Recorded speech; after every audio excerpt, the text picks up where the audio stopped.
අද අපි කතා කරන්නේ 1937 දෙසැම්බර් 13 වෙනිදා ජපාන් අධිරාජ්‍ය හමුදාව විසින් චීනයේ අගනුවර වූ නැන්ජින් අල්ලා ගැනීමෙන් පසු සිදු වූ නැන්කින් සංහාරය ගැන.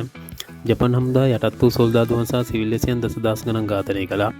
පිරිමින් වටලා නගරයෙන් පිටතට ගෙන ගොස් බයිනිත්තු පුහුණුව සහ මැෂින් තුවක්කුව පුහුණුව සඳහා බලෙන් භාවිතා කරා.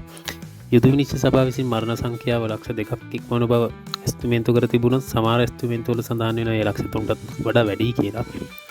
ඒ වගේම එස්ටිමේට්ගත කාන්තාවන් සහ ගෑනු ළමයින් 20000 සිට 80000 දක්වා ප්‍රමාණයක් අමානුෂික ලෙස දූෂණය වුණා.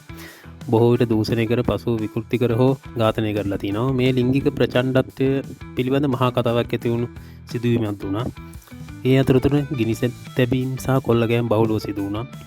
සොල්දාදුවන් නගරෙන් තුනෙන් එකක් පමණ ගිනි තියලා විනාශ කරනවා. ඒ අතරතුර නිවාසවල සහ ඓතිහාසික වස්තුන් සියල්ලම කොල්ල කාලා තිනවා.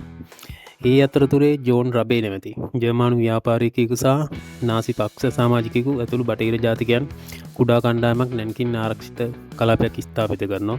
මෙම ආරක්ෂිත ප්‍රදේශයේ චීන සරණාගතයන් ලක්ෂ 2ක් පමණ මේ ප්‍රචණ්ඩත්වයෙන් බේරයනවා.